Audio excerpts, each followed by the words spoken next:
Every morning, before the tourists arrive, a priest at the Grand Shrine of Ys places a small offering of salt and rice at the inner gate. He does not explain why. He has never been asked to explain. His father did it. His grandfather did it.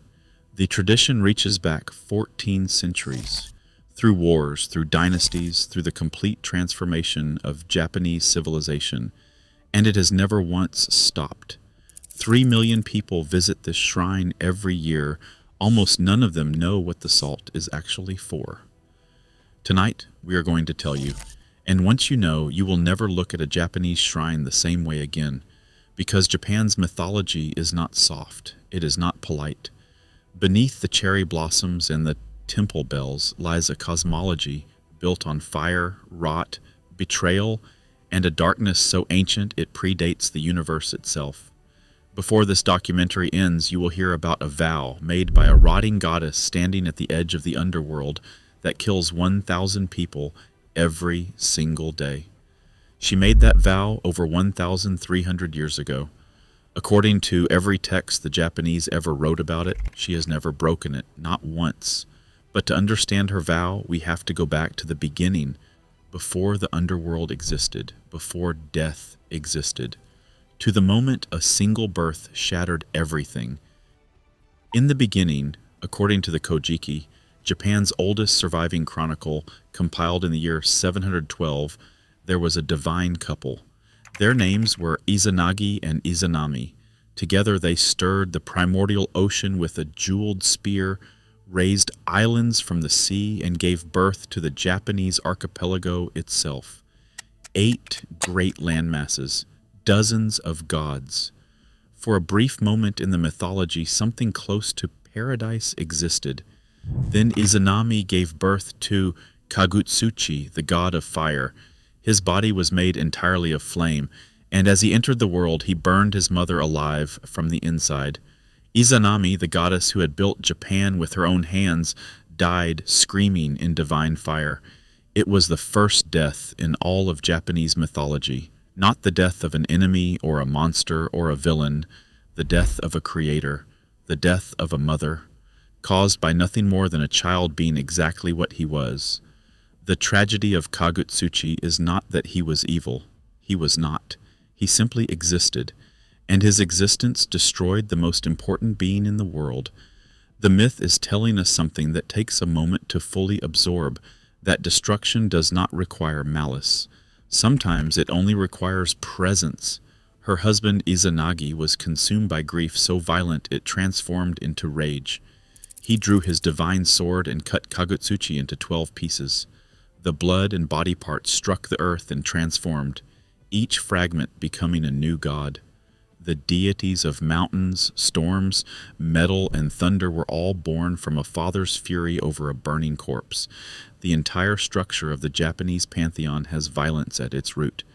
And now, Izanami was gone. Into the dark. Here is where the story becomes something that haunts you. Izanagi could not accept her death, so he did what love makes people do, something everyone around him would have told him not to do.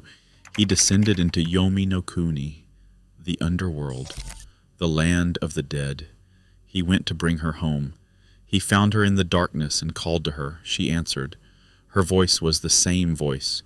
She told him, "Do not look at me. I will speak to the gods of this place and ask to leave. But you must not light a fire. You must not look at my face." He waited. The dark was total. The silence was total. And then, as humans always do, in every myth, in every story, across every civilization that has ever told this kind of story, he broke the rule. He snapped the tip from his hair comb. He lit it as a torch. And he looked.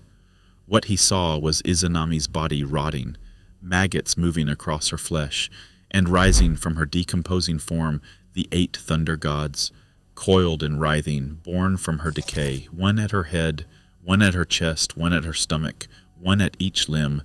She had not been waiting for him in the dark. She had become the dark. She looked at him, looking at her, and said, "You have shamed me." Then she sent everything she had after him. The Yomotsu Shikomi, the hideous hags of the underworld, chased him through the tunnels, then the armies of the dead, then the thunder gods themselves. Izanagi ran, throwing objects behind him that transformed into obstacles, grapes, bamboo, anything to buy another moment. He reached the surface and heaved a massive boulder across the entrance to Yomi, sealing the worlds apart. They stood on opposite sides of that rock and spoke their final words to each other. Izanami said, "I will kill 1,000 of your people every day." Izanagi said, "Then I will cause 1,500 to be born." In that exchange, two divine beings separated by a boulder at the border between life and death, mortality itself, was invented. Every human death since, in the entire framework of Japanese mythology, traces back to that value. She is still down there. She has never stopped. That is the vow we promised you at the beginning of this documentary. And now you know where it comes from. But the story is not finished, because when Izanagi escaped to the surface, he ran to a river and bathed, scrubbing the contamination of Yomi from his body. And from that purification, 3 new gods were born. From his left eye came Amaterasu, the sun goddess. From his right eye came Tsukuyomi, the moon god. From his nose came Susanoo, the storm. These 3 would become the most powerful deities in the entire Japanese pantheon. And 2 of them would, in their own ways, make everything worse. Stay with us, because what Tsukuyomi did next, at a dinner party with a single sword strike, is the reason you have never seen the sun and moon in the sky at the same time. Amaterasu ruled the heavens. She sent Tsukuyomi as her representative to a feast hosted by Ukamochi, the goddess of food. It was meant to be a gesture of divine goodwill, a celebration. Ukamochi prepared the meal the way a food goddess prepares a meal. She turned to the ocean and fish leapt from her mouth. She turned to the forest and game emerged from her nose. She turned to the rice paddy and cooked rice spilled from her face. The table was magnificent. Tsukuyomi looked at the food, looked at how it was made, and in a single moment of pure, wordless disgust, he drew his sword and killed her. That was it. No argument, no warning, no second thought. A goddess died because a god found her repulsive. When Amaterasu heard what had happened, she did not grieve for Ukamochi. What she felt was something colder and deeper, the horror of recognizing who her husband truly was. She declared that she never wanted to look at his face again. She meant it permanently. She moved to one side of the sky. He was confined to the other. And that is why, according to the Kojiki, the sun and the moon never share the same sky. Every night, Tsukuyomi crosses the heavens in the space she has vacated. She moves before he can arrive. He chases her forever and never catches her. There is a footnote to this murder that deserves its own moment. From Ukamochi's dead body grew the entire agricultural foundation of Japanese civilization. Cattle and horses from her head, silkworms from her eyebrows, millet from her forehead, rice from her stomach. Everything the Japanese people built their survival on came from a corpse left by a god who could not tolerate the way his food was served. Now, the moon god killed one goddess and tore the sky in half. But his brother Susanoo, born from Izanagi's nose, took his own grief and broke heaven itself. Susanoo was given dominion over the seas, but Susanoo did not want the seas. He wanted his dead mother, Izanami. He wept so violently that storms consumed coastlines, mountains shook, and forests withered. Izanagi, exhausted and enraged, banished him from the heavenly realm. Before leaving, Susanoo went to say goodbye to Amaterasu. She met him in full battle armor, certain he was coming to seize the heavens. To prove his peaceful intentions, they performed a ritual, each creating new gods from the other's possessions. New deities were born. The crisis seemed to pass. And then something in Susanoo shifted. He destroyed Amaterasu's sacred rice paddies, filled the irrigation ditches, and collapsed the boundaries between fields. Then he defecated inside her ceremonial palace during a harvest festival. Then he skinned a horse alive and hurled its bloody body through the roof of her divine weaving hall. Inside, one of her attendants was so startled that she drove her loom shuttle into her own body and died. Amaterasu retreated into a cave and sealed the entrance. The world went completely dark. Not metaphorically, cosmically, totally dark. Crops failed. Evil spirits ran unchecked across the earth. Every one of the 8 million gods in the Japanese pantheon gathered outside that cave in panic and despair. They tried everything they could think of. Nothing worked. Until a goddess named Ame no Uzume began to dance, wild, theatrical, increasingly frantic, and the sound of the gods' laughter at her performance was so unfamiliar, so strange in the darkness, that Amaterasu opened the cave to see what could possibly be funny at the end of the world. Light returned. Susanoo was banished to Earth. And here's the part of the story that Japanese mythology never lets you forget. He became a hero. On Earth, he found an elderly couple weeping because a serpent, 8 heads, 1 body, ancient and enormous, had devoured 7 of their 8 daughters and was coming for the last. Susanoo got the serpent drunk on sake, waited for all 8 heads to fall into a stupor, and cut it apart. Inside one of its tails he found a sword of extraordinary power. He sent it to Amaterasu as an offering of peace. That sword, Kusanagi no Tsurugi, became one of the 3 imperial treasures of Japan, kept to this day at Atsuta Shrine in Nagoya, never publicly displayed. The god who shattered heaven and got its son to go into hiding is also one of the most worshipped deities in the entire country. More than 3,000 shrines are dedicated to him. The Japanese do not separate their monsters from their heroes. They know they are often the same thing. But not every dark force in Japanese mythology gets a redemption arc. Some of them are simply the consequence of injustice, crystallized into something divine and relentless. In the year 901, a scholar and statesman named Sugawara no Michizan was falsely accused of treason and exiled to the southern island of Kyushu, stripped of his rank and his family. He died there in 903, heartbroken and far from home. His enemies celebrated. Then Kyoto began to die. Catastrophic lightning storms struck the capital. Droughts followed. Epidemics. 2 of the ministers who had engineered Michizane's exile died suddenly. The crown prince died at 21. In 930, lightning struck directly inside the imperial palace during a government conference, killing men in the room. Emperor Daigo witnessed it, became ill, and died within weeks. Every disaster was attributed to Michizane's onryo, his vengeful spirit, refusing to rest, refusing to forgive, dismantling the city that had destroyed him one death at a time. In 987, the imperial court did something extraordinary. They officially made him a god, not to honor him, to stop him. They built Kitano Tenmangu Shrine in Kyoto, gave his spirit divine status, offered him the dignity he had been denied in life, and prayed that it would be enough. It was. Michizane, the man the government exiled and broke, is now worshipped at over 12,000 shrines across Japan. Every year before university entrance exams, millions of Japanese students visit those shrines and ask for his blessing. The most powerful academic patron in the country is a dead man who spent his final years in humiliated exile. The Japanese transformed their cruelty into his divinity, and somehow he accepted. The beings the Japanese call tatarigami, curse gods, are the category Michizane belongs to. They are not born divine. They become divine through the specific alchemy of injustice and unresolved rage. The Gion Matsuri in Kyoto, one of Japan's most famous festivals, drawing over 1 million people every July, began in 869 as a ceremony to appease these forces during a devastating epidemic. It has run almost continuously for over 1,150 years.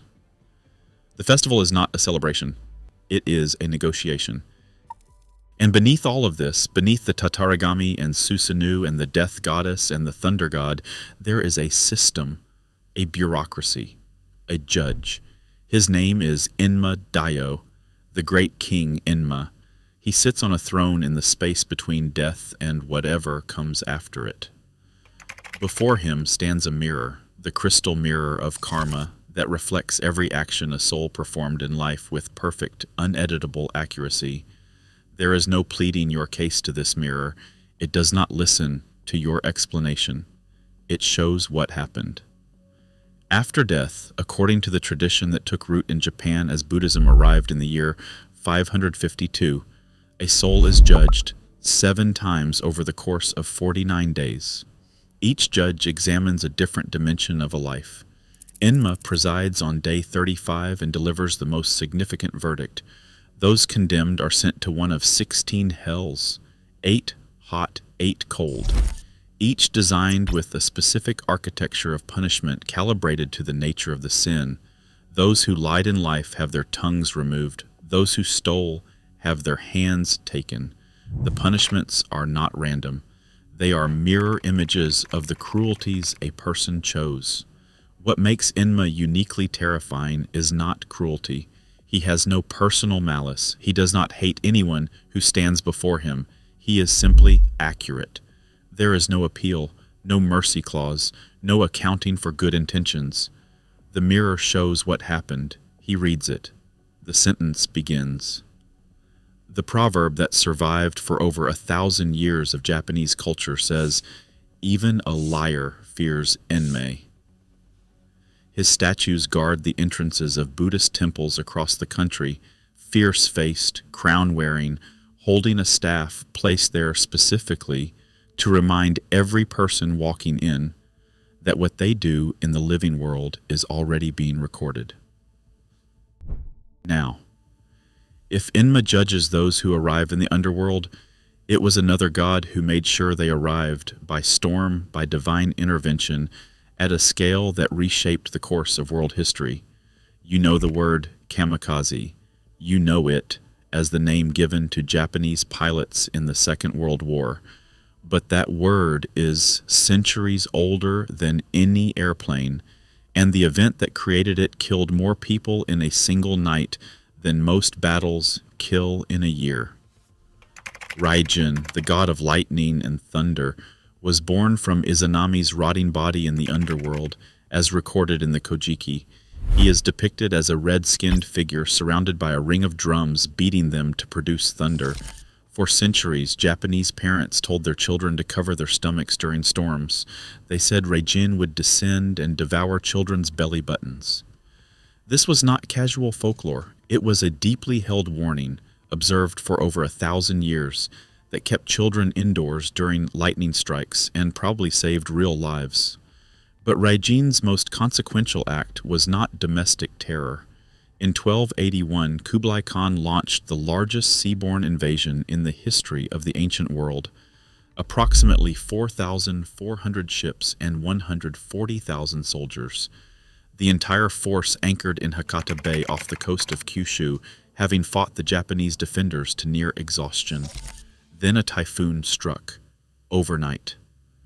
By morning, historians estimate between 60,000 and 100,000 Mongol soldiers had drowned. The fleet was obliterated. Japan was saved. The Japanese called it the kamikaze, the divine wind. They did not call it luck. They did not call it weather. They credited Raijin and his brother Fujin, the wind god, directly.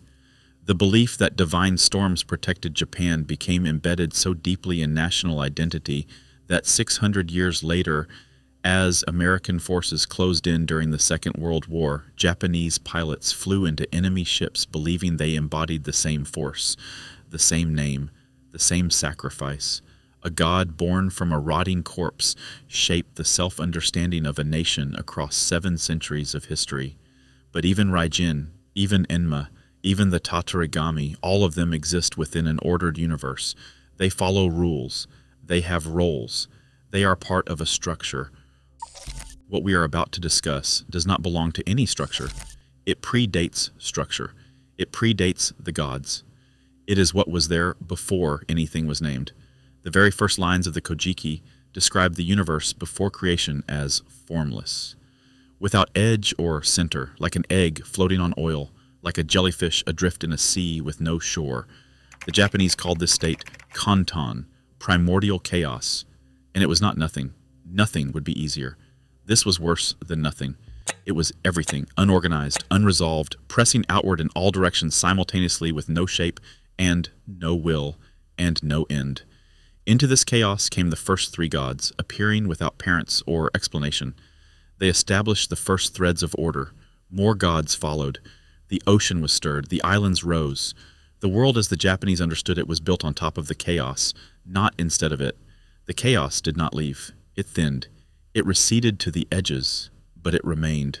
Amatsu Mikaboshi, the dread star of heaven, recorded in the Nihon Shoki of 720, is described as a malevolent star deity that refused to submit to the authority of the heavenly gods when they organized the universe. He was not rebellious the way Susanoo was rebellious. Susanoo raged and broke things and eventually asked forgiveness. Mikaboshi did not acknowledge the gods' authority as relevant. He existed before them. In his perspective, their heavenly hierarchy was a temporary arrangement imposed on a space that belonged, by prior occupation, to the dark. The gods subdued him eventually. But the Nihon Shoki is careful about its language. It does not say they destroyed him. It says they subdued him. That means he persists, diminished, contained, but present, the residue of the chaos the universe was built on top of. During the Heian period, which ran from 794 to 1185, court astronomers kept exhaustive records of unusual star behavior, fluctuating stars, new stars, falling stars, all of them interpreted as potential manifestations of forces rooted in Mikaboshi mythology. The fear of the star that refused heaven shaped Japanese astronomy for 4 centuries. And here is where the documentary arrives at its final, most honest truth. Japan sits on the Pacific Ring of Fire. It experiences approximately 1,500 earthquakes every year. It has been struck by some of the most devastating natural disasters in recorded human history. The Great Kanto earthquake of 1923 killed approximately 142,000 people. The Tohoku earthquake and tsunami of 2011, a magnitude 9.1 event, killed nearly 20,000 people, triggered a nuclear disaster, and reshaped the northeastern coastline in hours. For the people who wrote the Kojiki, who built the shrines, who left the salt, these were not random events. They were the chaos pressing back. The void finding the cracks in the order and pushing through. Every shrine was a seal against that pressure. Every purification ritual, a restitching of the boundary. Every festival, from the Gion Matsuri with its 1 million visitors to the Setsuban bean throwing to the Oban lanterns floating on dark water, was a negotiation with forces that predate the civilization performing them. This is what the salt at Isa is for. This is what it has always been for. Not decoration, not tradition for tradition's sake. An offering, a reminder, a way of saying, to whatever exists on the other side of the order, we are still here. We are still paying attention. We have not forgotten you. The darkness. In Japanese mythology is not a warning. It is a portrait, a 1,400-year-old staggeringly accurate portrait of what it actually feels like to live on a planet that does not care whether you survive. And the gods, all 8 million of them, are not there to protect you from the darkness. They are there to make sure you never forget it exists.